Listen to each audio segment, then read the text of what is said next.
Me van a ahogar, Efesios 2:8.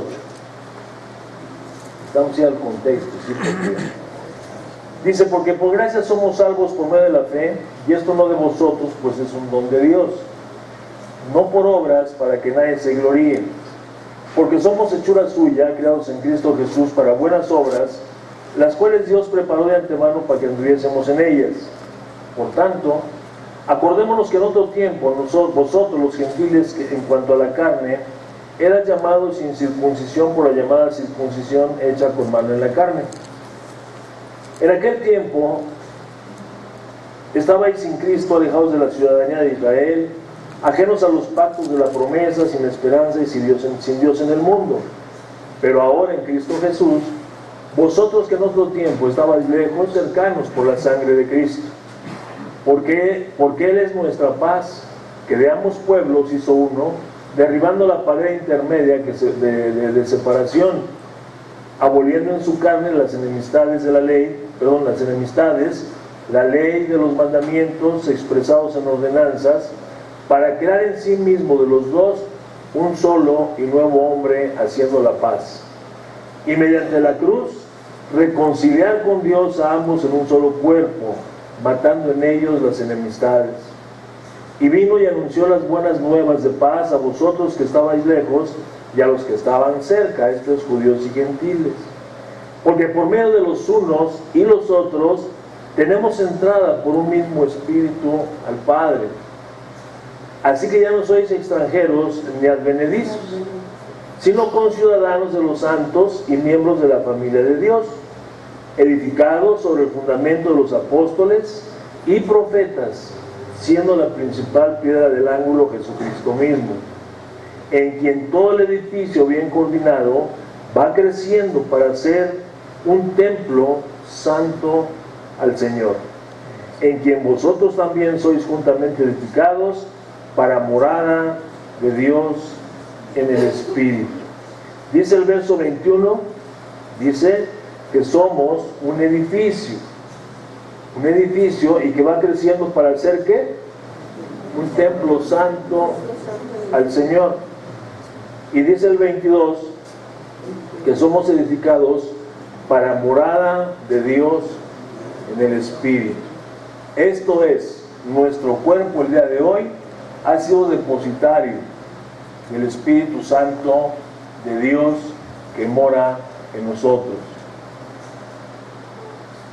Así que, pues con esta seguridad, nosotros debemos de caminar, sabiendo que Dios no está lejano, que por el sacrificio, por la fe que pusimos en Cristo Jesús, que Él nos dio para creer en el sacrificio de Cristo Jesús, nosotros fuimos hechos cercanos a su pueblo, cercanos a los pactos. Ahora somos la familia de Dios y somos el templo de Dios. Así como en la antigüedad o en el antiguo pacto, la presencia de Dios estaba manifestada ahí o estaba de manera activa en el templo, así lo está ahora en nosotros. Somos el templo del Espíritu Santo. El apóstol Pablo nos habla de esto y quiero que me acompañe ahí, que es donde vamos a estar viendo. Lo que quisiera que tomáramos como un texto básico, es solamente una manera de introducción. En la primera carta a los Corintios, en el capítulo 6, versos 19 y 20.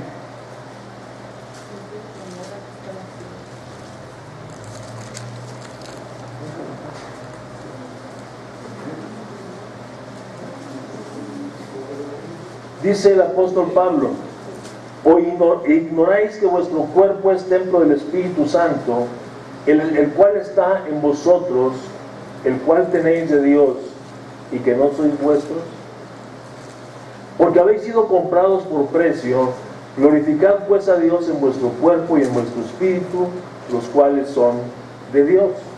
Pablo le está hablando, le está escribiendo a los Corintios, una iglesia que él fundó en su segundo viaje misionero, no en el primero ni en el tercero, en el segundo viaje misionero. Pablo edificó la iglesia en Corinto, ¿no? Estuvo por ahí un tiempo, alrededor de año y medio, casi 2 años, el apóstol Pablo, y ahí estableció una iglesia en Corinto. Después él siguió su camino, siguió su camino para visitar otras ciudades y edificar otras iglesias. Pero una vez que él andaba en su viaje misionero, él recibe una carta, acompáñenme ahí al capítulo 1, una carta de otros hermanos de una región llamada Cloé.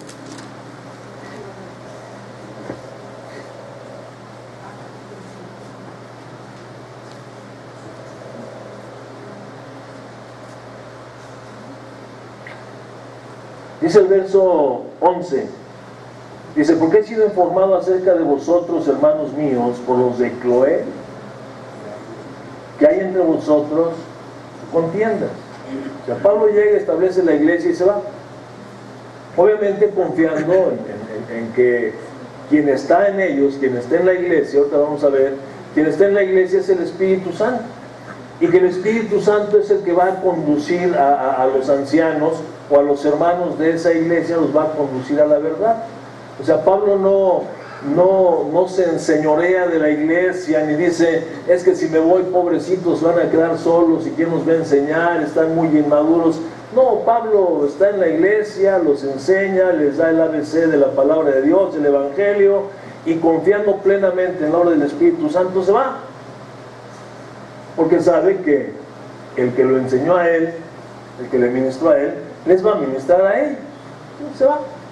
Pero cuando anda en su viaje misionero, le llega de pronto una carta de estos hermanos informándole que hay conflictos ahí entre ellos.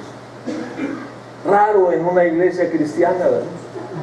Raro que haya conflictos en una iglesia cristiana. Aquí no se ve porque pues nuevas criaturas somos.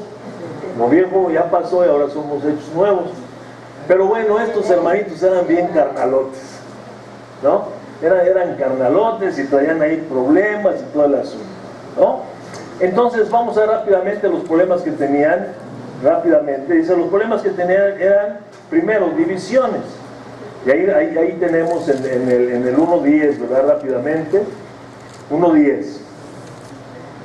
Dice: os ruego pues, hermanos, en el nombre de nuestro Señor Jesucristo, que habléis todos una misma cosa, y que no haya entre vosotros, ¿qué? Divisiones. Y estas divisiones era porque había un hermanito ahí, ¿verdad?, a predicar, que era muy elocuente en la palabra de Dios, y ya en la iglesia de pronto cada uno había agarrado su partido, y unos eran de Pablo, y otros eran de Pedro, y otros eran de este muchacho, ¿cómo se llamaba? Apolo, ¿no?, que era muy elocuente, o sea, tenía mucha facilidad para desenvolverse, y cada uno había agarrado su rey que lo amparaba, ¿verdad? Y decían, no, pues yo soy de Pedro, no, pues yo soy de Nico, no, pues yo soy de Aldo, no, pues a mí me cae más o menos bien Bolaños, y por ahí vamos, ¿verdad? Entonces ya había ahí cada uno de sus propios seguidores, y había conflicto entre ellos. Entonces Pablo les está escribiendo, hermanos, hablen una sola cosa, ¿no? Ya escribió en Efesios la unidad en el espíritu, ¿verdad? Un Señor, un espíritu, una fe, o sea, una sola cosa en la iglesia, no hay necesidad de eso. Pero era un problema que ellos tenían. Otro pues era el orgullo, ¿verdad? El orgullo muy tremendo que ellos tenían, capítulo 4, verso 5. Dice: así que no juzguéis nada antes del tiempo, hasta que venga el Señor, el cual aclarará también lo oculto de las tinieblas y manifestará las intenciones de los corazones, y entonces cada uno recibirá su alabanza. O sea, eran juzgonzones, ¿verdad? No, pues yo estoy bien, yo no soy como Aldo, gracias a Dios, ¿verdad? Yo no soy como Aldo, no soy como Teo, yo sí pago mis diezmos, y empezaba ahí el asunto, ¿no? A ver aquellos hermanitos que estaban mal, ¿no? Ese era otro problema que tenían. Otro, pues un aspecto que lamentablemente es una de las debilidades del ser humano, y es un pecado, ¿verdad?, que muy fuerte, que es la fornicación. También tenían problemas con la fornicación. Entonces él está escribiendo la carta, y en esta carta les está él hablando de esto, ¿verdad? Pues no se metan aquí, no hagan esto, no hagan lo otro, hasta que llega el punto ahí en el capítulo 5, que lo hemos visto, un pecado ahí muy fuerte, ¿verdad?, que alguno de ellos, algún hermano de la iglesia tenía pues relaciones ahí íntimas con su madrastra, con la mujer del papá, y entonces Pablo pues ahí los reprende muy fuerte, ¿verdad? Y entonces él sigue, y entonces en este tenor llega hasta el capítulo 6, y es cuando les dice, ¿verdad?, hermanos, pues acuérdense acuérdense que ustedes son templo del Espíritu Santo. Ya no deben de andar metidos en esas cosas. Ustedes ya no. Antes ahí en el capítulo 5, vamos a ver rápidamente, perdón, en el 6.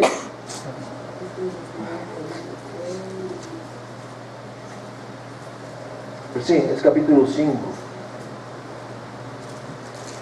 Capítulo 5, verso 7. Mire qué interesante está este mandato que le está dando, ¿eh?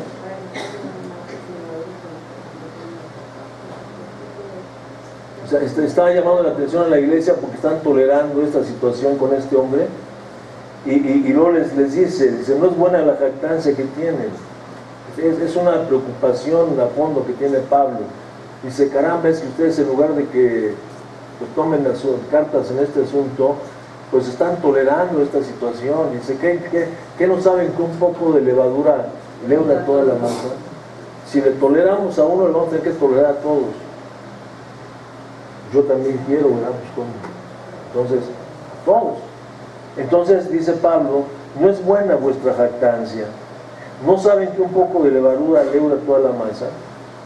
Y luego dice, limpiaos pues de la vieja levadura, hablando acerca del pecado. Porque levadura bíblicamente nos habla del pecado, ¿cierto? Dice, limpiémonos pues de toda vieja levadura. Dice, para que vuestra masa, para que seáis nueva masa sin levadura, como ya sois. Porque vuestra Pascua, que es Cristo, ya fue sacrificada por nosotros. ¿Cristo murió para qué? Para perdonar nuestros pecados y limpiarnos de toda maldad. Cuando hablamos de justificación, eso es lo que estamos hablando. No solamente recibimos el perdón de nuestros pecados, sino a través del nuevo pacto, el nuevo pacto que hace Dios con el pueblo de Israel. Dice, vienen tiempos que haré un nuevo pacto, ¿no?, con la casa de Israel. No como el antiguo pacto, porque lo invalidaron, obviamente por la desobediencia, sino un nuevo pacto, dice, un nuevo pacto. Y ahora dice, ya no me voy a acordar de sus pecados. Si nos acordamos que en el viejo pacto, al menos en dos textos, dice que los pecados sean arrojados al fondo del mar, ¿verdad? Ya hemos platicado de esto. Y estaban en el fondo del mar, pero ahí estaban los pecados, ¿sí o no? Ahí estaban. En el fondo del mar, pero ahí estaban. Y en Isaías dice que si fueran rojos, ¿cómo iban a quedar? Blancos. Pero pues nomás le cambiaron el color, ¿verdad? Este muro lo pintamos de amarillo y luego le quitamos el color amarillo y lo pintamos de blanco. ¿Desapareció el muro? No, el muro sigue ahí, pero con un color diferente. Así el pecado ahí estaba. Se ofrecía el sacrificio de los animalitos, pero solamente era como expiación, era para cubrir el pecado. No era quitado, era cubierto. Pero ahí estaba. Entonces, en el nuevo pacto, que se sella con la sangre del Cordero, el Cordero de Dios que quita el pecado del mundo, este pacto sellado con la sangre de Cristo, no solamente perdona el pecado, pues es el Cordero que quita, o sea, lo quita y lo lava, lo limpia, dice Dios, y nunca más me acordaré de sus pecados. O sea, si tú vas y te acercas a Dios y le dices, oye Señor, ¿te acuerdas de aquel pecado que me perdonaste? Y te dice Dios, ¿qué? ¿Cuál? ¿De qué me hablas? Yo no sé de qué me estás hablando. Para mí, tu pasado no existe, amigo. Yo ni me acuerdo. A eso le llamamos, eso lo llama la Biblia, justificación. No estamos hablando de perdón, estamos hablando de que no existe más tu pecado. Por eso dice, las cosas viejas pasaron, ahora son hechas nuevas. Eres una nueva masa. Es lo que está diciendo.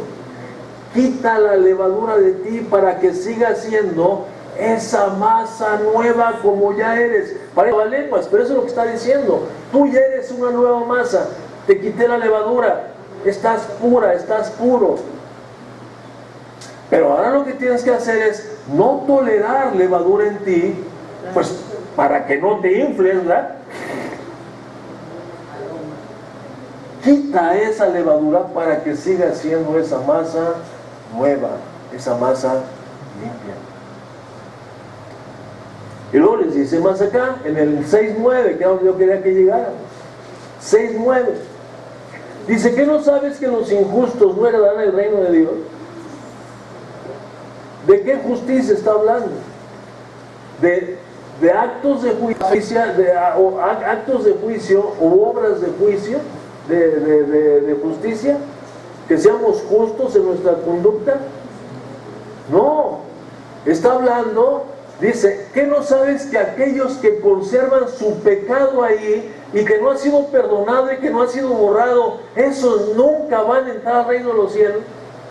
Esos que nunca han sido justificados, esos no van a entrar al reino de los cielos. Fíjense el tenor de lo que está hablando. Póngase trucha. Usted ya fue justificado, usted va a entrar. Pero acuérdese que los que no han sido justificados, esos no van a entrar. Dice, no te equivoques. Y ya da una lista, ni los fornicarios, ni los idólatras. Y eso eran algunos eso éramos algunos de nosotros. Eso éramos. Dice, pero ya hemos sido, ¿qué dice? Lavados. Ya no somos más. La exhortación es, así mantente y ten presente que tu cuerpo es un santo, es el templo del Espíritu Santo. Y donde está el santo, Él santifica todo el objeto donde Él se encuentra. Este lugar ahorita es un santuario, porque los santos están aquí. Y el santo está aquí. Una vez que nosotros salimos de aquí, pues quién sabe qué pasa aquí en este lugar, ¿no? Pero la santidad se fue. Pero mientras esté el santuario aquí, la presencia de Dios está santificando este lugar. Dice, ¿ignoras acaso esto? Si lo ignoras, ahí me está recordando Pablito, ¿eh? Tu cuerpo es templo del Espíritu Santo. Por tanto, bueno, ahí da la exhortación, ¿verdad? Entonces vamos a ver esto. ¿Cómo es que nosotros somos el templo del Espíritu Santo? Está hablando, primero, y lo que vamos a ver es que nosotros, cuando habla de vosotros, está hablando de la iglesia. Porque lo habla en dos sentidos. Somos el Espíritu Santo, somos templo, la iglesia, perdón, somos templo del Espíritu Santo.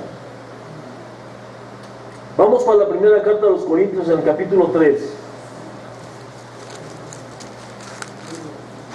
Más de alguno de ustedes está pensando, ay, hermano, eso ya lo vimos. Pues se lo recuerdo.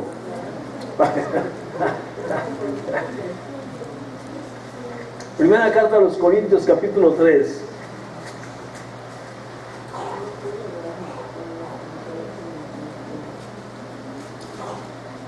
Dice,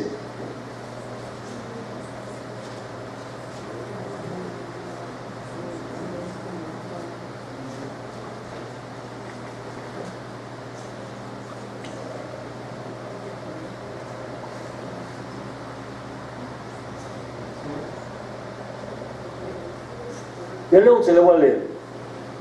3:11. Dice, porque nadie puede poner otro fundamento que el que ya está puesto, el cual es Jesucristo. Y si sobre este fundamento alguno edificare oro, plata, piedras preciosas, madera, heno, hojarasca, la obra de cada uno será manifiesta. Dice, perdón, la obra de cada uno será manifiesta porque él ya la declarará, pues por el fuego será revelada. Y la obra de cada cual, de cada uno, cual sea, el fuego la probará. Si permaneciere la obra de alguno, que sobreedificó, recibirá recompensa. Si la obra de alguno se quema, él sufrirá pérdida, si bien él mismo será salvo, aunque así como por fuego. Y luego pasa el 16, que está hablando en primera persona, y después pasa al plural, que dice, ¿no sabéis que sois, ya no dice eres, sois, ¿no? Es el pronombre personal de la segunda persona. Yo, tú, nosotros, ustedes. Ustedes son el templo del Espíritu Santo. Pablo le está hablando a la iglesia. No se está excluyendo él porque él mismo es parte de la iglesia. Dice, ignoran que ustedes, iglesia, en conjunto son templo del Espíritu Santo, que el Espíritu Santo mora aquí en este recinto sagrado. Por eso le decía, si nos vamos, se quedó esto sin santidad, porque la santidad se va de alguna manera, no, se va con cada uno de nosotros. Seguimos pues. Ahora, ¿por qué razón es esto? Bueno, porque es el deseo de Dios, fíjense. Porque el deseo de Dios siempre fue morar entre su pueblo. Y por eso le dio instrucciones a Moisés para que levantara el tabernáculo. ¿Se acuerdan? ¿No? Dios iba ahí manifestado en la nube y manifestándose en la columna de fuego. Pero Él quería estar en medio de su pueblo. Él quería estar habitando ahí con ellos. Entonces le dijo a Moisés, pues no vas a edificar un tabernáculo, y Dios le dio señales y le dio medidas y le dio de qué manera, porque Él quería habitar ahí en medio de su pueblo. Israel, cuando se levantó el tabernáculo, se terminó de construir el tabernáculo, dice que la gloria de Dios descendió ahí. Dios mismo desciende y está en medio del campamento. Está el tabernáculo y todas las tribus estaban acampadas alrededor del tabernáculo. De ahí se manifestaba Dios. ¿Ok? Él ahí quería estar. Esto lo vemos, mire, vaya para Éxodo 29, 45. Lo que dice Dios, yo se lo leo, no vaya para que no nos detengamos. Además apunte, le está apuntando. Dice el Señor, dice, y habitaré entre los hijos de Israel y seré su Dios.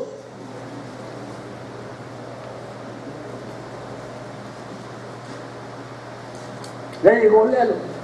Y si puede, léalo un texto antes, dos textos antes. Pero este es el deseo de Dios, habitar en medio de su pueblo.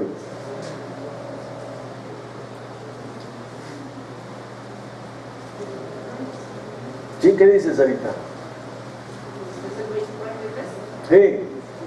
Allí me reuniré con los hijos de Israel y el lugar será santificado por mi gloria, y santificaré el tabernáculo de reunión y el altar. Santificaré asimismo a Aarón, a sus hijos, para que sean mis sacerdotes, y habitaré entre los hijos de Israel y seré su Dios. Ahí está. Entonces ese es el deseo de Dios. El deseo de Dios.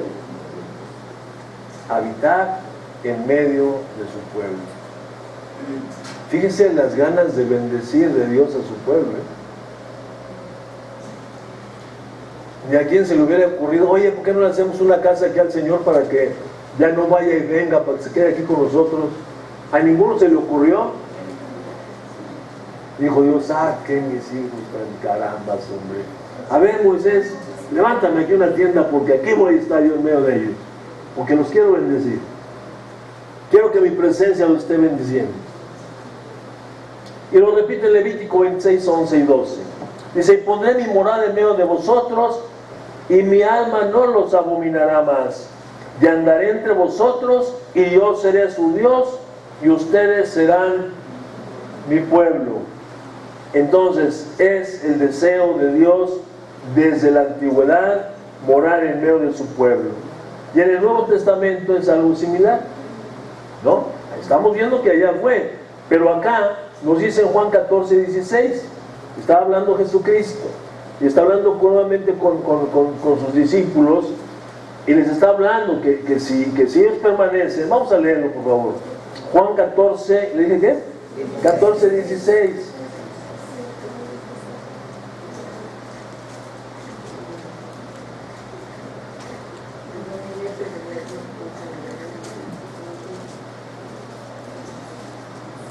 Dice el 15, Si me aman, ¿qué?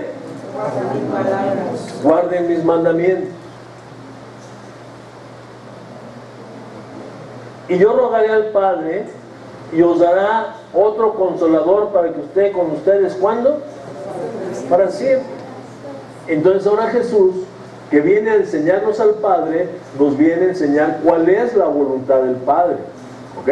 A ustedes que me obedecen, lo vamos a ver en el libro de los Hechos, a ustedes que me obedecen, le voy a decir al Padre que mande sobre ustedes el Espíritu Santo, para que esté con ustedes, ¿cuándo? Siempre. Y fijémonos en esta palabra siempre, que es muy importante. Si no la tiene subrayada, subráyelo. Porque la palabra siempre, ¿de qué nos habla? ¿De cuánto tiempo, de qué tiempo nos habla? Es siempre. ¿Ok? Y nosotros debemos de caminar en esa seguridad, que si una vez el Espíritu Santo vino sobre ti, ya jamás en tu vida se va a volver a ir el Espíritu Santo. ¿Porque lo digo yo? No. ¿Quién lo dice? Lo dice el mero mero, el Mesías, el que por la resurrección de entre los muertos recibió el título de Hijo de Dios, porque murió y se levantó.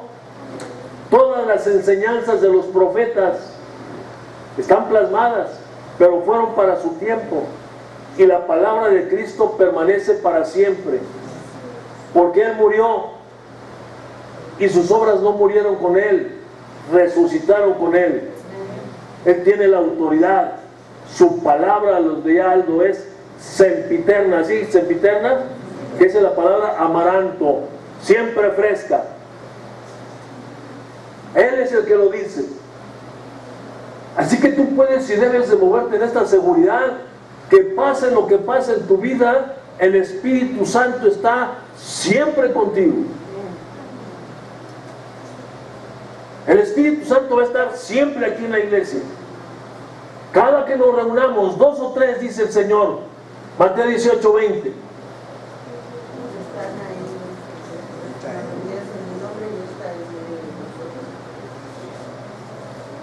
¿Qué dice? Que donde estén 2, dice, ahí estoy yo en medio de ellos. Así que aunque ya no esté solamente con él y con Juanito y con David aquí tocando la alabanza, ¿quién está en medio de ellos? Porque ellos ya son más de 2, y más de 2 es una iglesia. Dice Cristo, es mi cuerpo, parte de mi cuerpo, y el Espíritu Santo está ahí. ¿No te da gusto esto? ¿No te da gusto saber que cuando nos reunimos aquí, la gloria de Dios se manifiesta? El poder de Dios fluye con poder y con autoridad. Su palabra y su Santo Espíritu sabe qué es lo que tú necesitas. Y aunque de pronto yo te canse con mis gritos y con lo que te estoy hablando, y te canses y te fatigues, pero algo de la palabra que se está exponiendo llega a tu mente y llega a tu corazón, porque Dios sabe qué es lo que necesitas. Él sabe qué venías buscando tú el día de hoy, y Él se encarga de darte tu porción y mi porción, aunque de pronto no me guste. Señor, yo no quería escuchar eso. Pues te doy lo que necesitas, mi amigo, no lo que tú quieres. Entonces, dice el Señor, ¿no? Ahí en el 14, 16 estaba yo leyendo, ¿verdad? Dice en el 17, dice, yo voy a rogar y te lo va a dar. ¿Qué va a dar? Dice, el Espíritu de verdad, el cual el mundo, ¿cuál mundo? El de allá afuera. El cual dice, el mundo no puede recibir porque no le ve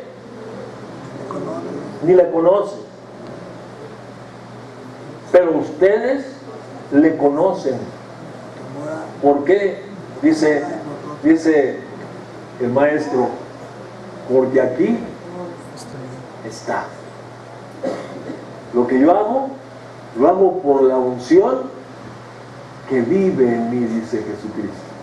Por eso es el Jesucristo, Jesús el enviado, Jesús el ungido. ¿Ungido de qué? Ungido de la presencia del Espíritu Santo de Dios. Recuerde usted que Jesucristo no hizo ningún milagro ni hizo nada. Empezó su ministerio a los 30 años después del lavamiento ritual de la purificación en el río, y cuando Él se purificó, el Espíritu Santo descendió con Él, y entonces empezó Jesús su ministerio, en el poder del Espíritu Santo. Antes no.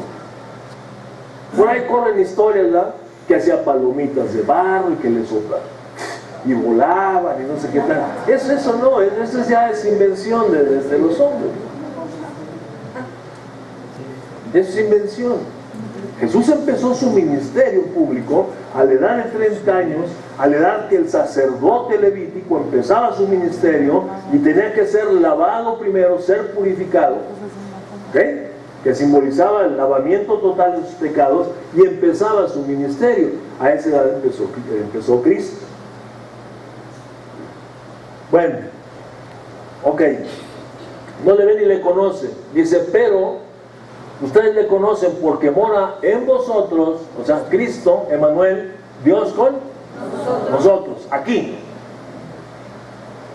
Y estará, o sea, yo me voy a ir y después se los voy a mandar para que siga estando. ¿Con quién? Con vosotros. En ustedes. Y esto que Jesús dice, Él está hablando acerca de Joel, el profeta Joel. ¿Nos acordamos de Joel? No Joel de las carnitas de acá, no, del profeta Joel. Que Él dijo, ¿verdad? Él dijo, en los postreros tiempos voy a derramar mi espíritu sobre toda carne. Y luego, esta profecía tiene cumplimiento el día de Pentecostés. Cuando los seguidores de Jesús se encuentran todos reunidos, esperando la promesa que Él les dijo, no se vayan. ¿Ves? No me hago con mi dulce. No se vayan, permanezcan unidos, ¿no?, unánimes, hasta que venga la promesa del Padre, venga sobre ustedes. Y eso ya sabían cuál era la promesa. Ya les había dicho, les conviene que me vaya, y cuando me vaya se los mando. Y ahí se quedaron, y vino el Espíritu sobre ellos. ¿Sobre quién? Sobre los seguidores de Jesús, la iglesia que conocemos el día de hoy como tal, como iglesia. ¡Pum! No vino sobre uno, vino sobre todos los que estaban reunidos. Bueno,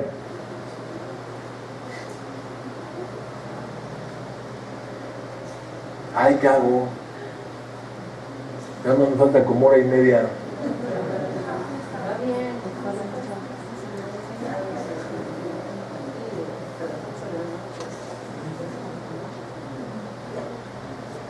Bueno, ya leímos, ¿verdad? ¿No sabéis que sois templo del Espíritu Santo y que mora en vosotros? Ahora, también está como iglesia, pero Él está también de manera individual, de manera personal.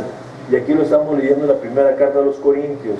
Pero vamos a leer desde que el Señor Jesucristo, ¿quién es el que tiene el Espíritu Santo morando en Él? ¿Quién es? Porque no todos, no todos.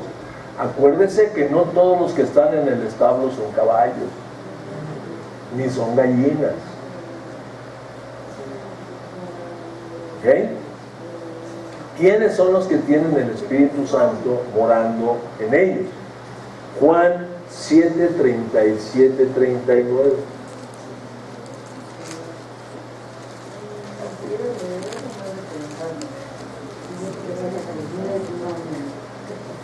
A ver, pregúntese, ¿soy cuaco? No, claro que no. Somos hijos de Dios. Es que mire, se lo digo, ¿sabe para qué? Pues para que se haga la pregunta. No, yo sí quiero ser cuaco.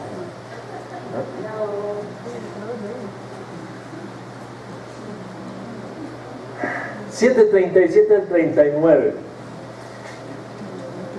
Esta es la promesa que nos da Cristo, la que estamos hablando, la promesa.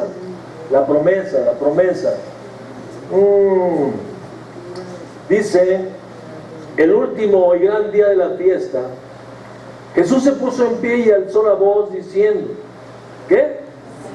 Si alguno tiene sed, venga y beba. Y el que cree, ¿qué? A ver, léamelo por favor, todos juntos vamos a leerlo. Y el que cree en mí, como dice la Escritura, de su interior correrán ríos de agua viva. Esto dijo del Espíritu que habían de recibir los que creyesen en Él, pues aún no había venido el Espíritu Santo, porque Jesús no había sido glorificado. ¿Quiénes reciben el Espíritu Santo? Todos los que creen en el sacrificio que Jesús hizo en la cruz del Calvario. Porque a eso se refiere. No es en el hombre, es en el sacrificio que Él hizo. ¿Ok? Eso es lo que nos salva, es lo que nos perdona los pecados. Creer en el sacrificio que Él hizo. Cuando creemos en esto, ahí lo dice Pablo, ¿verdad? En Efesios, que no sabemos ya de memoria porque lo repetimos muchas veces aquí en esta iglesia. ¿Ok? Dice, en Él también, habiendo escuchado la palabra de verdad, el evangelio de la salvación, y habiendo creído, fuisteis sellados con el Espíritu Santo de la promesa. ¿Habiendo qué? Habiendo creído. ¿En qué? En la palabra de verdad. ¿Cuál es la palabra de verdad? El evangelio de la salvación. Le dijeron a los pastorcitos, ya me lo llega. Aquí les damos nuevas de gran gozo, que les ha nacido en Jerusalén un Salvador. Ese es el evangelio, que Él vino a salvarnos a través de entregar su vida en la cruz del Calvario. La fe en ese sacrificio nos hace creyentes, obvio. Y entonces, ¿qué viene sobre ti? El Espíritu Santo. ¿Y permanece en ti cuándo? Siempre y cuando te portes bien. Siempre que vengas a la congregación. Siempre que leas la Biblia. Siempre que ores. ¿No? ¿No? Entonces no debes de hacer nada de eso. Sí, ¿verdad? Porque de pronto se te pasó, o te quedaste dormido un día y te levantas tarde y sales corriendo a trabajar, ni te bañas, das todo con las chinguillas en los ojos y los pelos parados. Y te vas corriendo y ya en el camión, en tu carro, te acuerdas, no oré, y sientes que el Espíritu Santo se te fue, ¿verdad? Que hoy te va a ir mal, porque Dios no está contigo, porque no oraste. No te va a pasar nada. El Señor sigue contigo.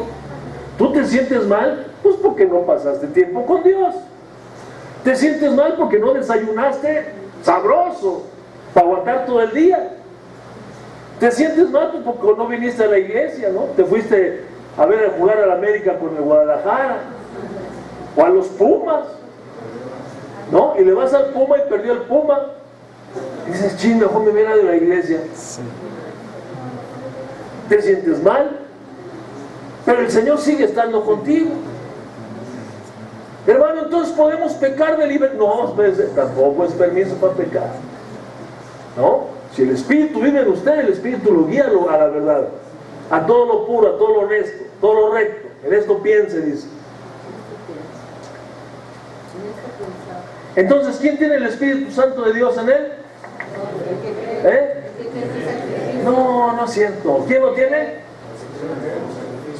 ¿Quién tiene el Espíritu Santo morando en él? Yo. Qué diferente la respuesta. Se dice yo, porque yo he creído. ¿Quién tiene el Espíritu Santo, Toño? Lupita. ¿Quién tiene el Espíritu Santo? El creyente que soy yo.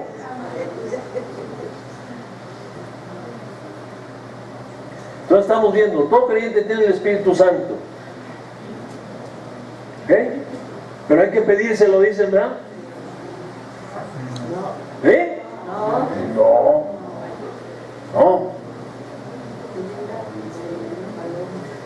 No tenemos que pedírselo, es una promesa que Él hizo.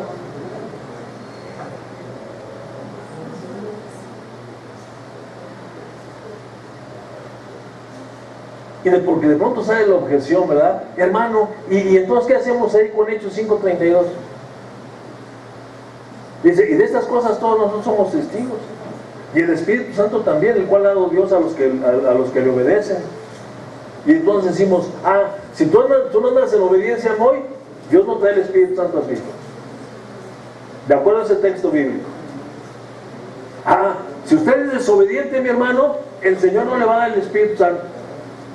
Pues a ver cómo le haces, ya me lo dio. Porque el texto dice así, ¿verdad? A los que le obedecen. Pero ¿qué es lo que tengo que obedecer? ¿A qué se refiere? Sí tengo que ser obediente en ese momento. Por supuesto que sí, tengo que ser obediente. Pero el Espíritu ya lo tengo. Entonces, ¿a qué se refiere? Porque este texto de Hechos no va a invalidar lo que ya dijo el Señor. ¿O sí? Por supuesto que no. Entonces, a los que le obedecen, ¿qué? Fíjense lo que dice. El principio del Evangelio es arrepentidos y creer en el Evangelio. Obedeciste ahí, el Espíritu Santo vino sobre ti. No obedeciste ahí, no ha venido. Por eso le dije. ¿Ok? Jesús prometió, el que cree en mí, lo tiene.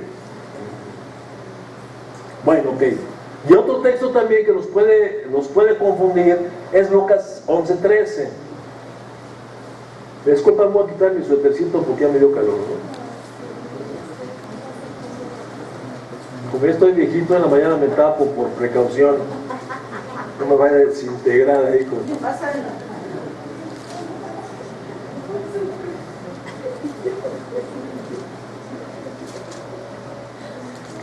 ¿Qué dice Lucas 11:13? A ver, Lupita. Dice, pues si vosotros siendo malos sabéis dar buenas dádivas a vuestros hijos, con que más vuestro Padre Celestial dará el Espíritu Santo a los que lo piden. ¿Quién está hablando? Jesús. Señor. Pero fíjese en el tiempo. Lo acabamos de leer. No había venido porque Él no había sido glorificado. Pero una vez que ya está, no tienes que pedirlo. ¿Por qué? Porque viene a ti, porque es una promesa. Y si tú cumples el requisito, la promesa es tuya. ¿No?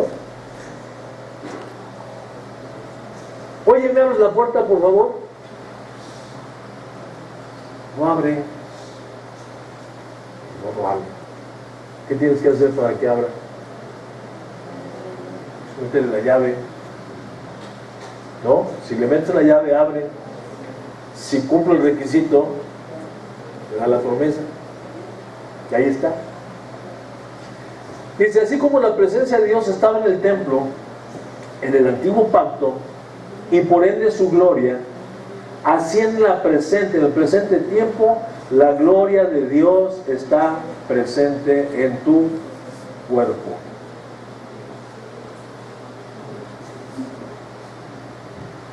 ¿Dónde está el Espíritu Santo? ¿Se acuerdan de alguna ocasión que vimos cuánto costó el templo de Salomón? Millones, y millones, y millones, y millones. Y estaba adornado con oro. Plata no, porque era muy chafita en aquel entonces, no la usaban. ¿No? Maderas finas, oro, piedras preciosas. Y era un lugar impresionante. Costó mucho tiempo, mucha mano de obra y mucho dinero. Y la gloria de Dios estaba ahí. No me acuerdo cuánto costó el templo. Si no, te le diría, vale tanto.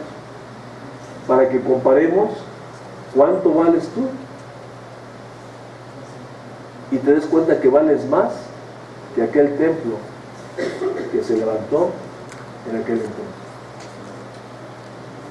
Que ya nosotros no tenemos que ir a buscar un templo para ir a orar. Que ya no tenemos que ir a buscar un templo, un lugar especial para ir y orar. Que donde quiera que tú vayas, la presencia de Dios va contigo.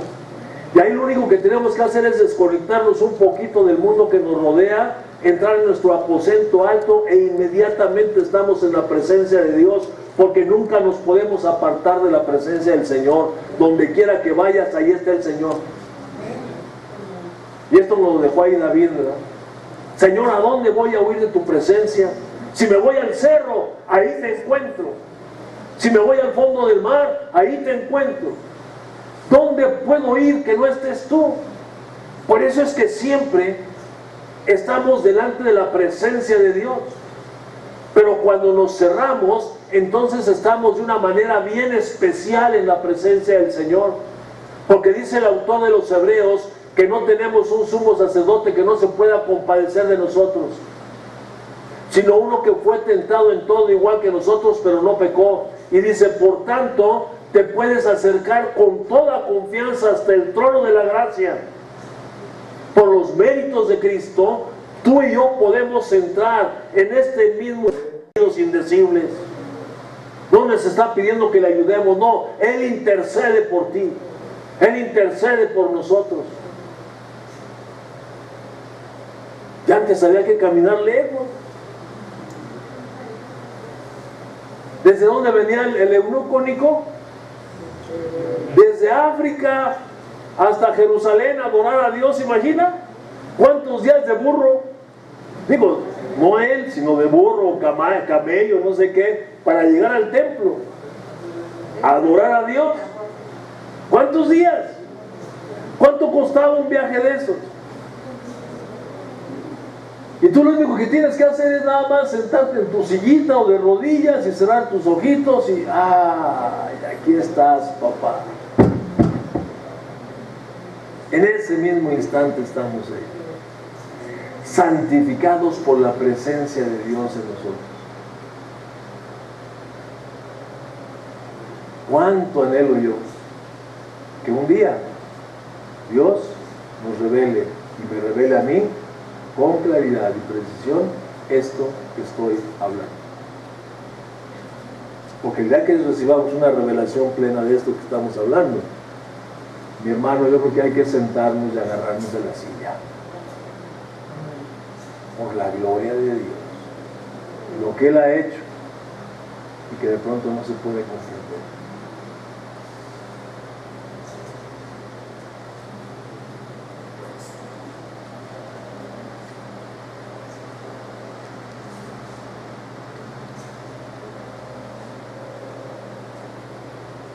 Ya le dije la obra del Señor en nosotros, pero vamos a ver la segunda carta a los Corintios. En el 1, 21 y 22, se lo voy a leer. Es la obra que Dios hace en nosotros, el Espíritu Santo. Es muy extensa, no lo podemos ver ahorita, es impresionante, pero no solamente tomando este texto, dice, y el que nos confirma con vosotros en Cristo,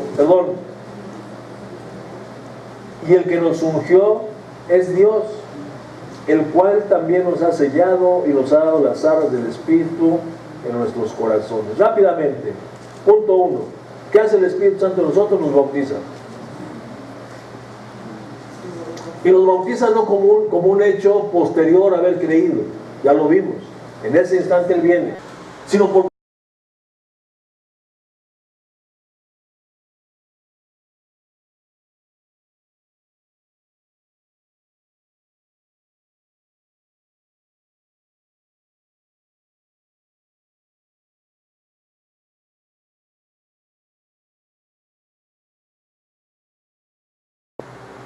Vamos, por favor. y nos sumerge en su poder. Dice el apóstol Pablo en la primera carta de los Corintios, capítulo 12, verso 13, y por un solo espíritu fuimos todos bautizados en un solo cuerpo. Cuando entramos aquí, no al edificio, cuando creíste en Cristo y entraste en el cuerpo de Cristo, en ese momento fuiste sumergido en el poder del Espíritu Santo. Ahí recibimos el bautismo, es lo que dice la Biblia.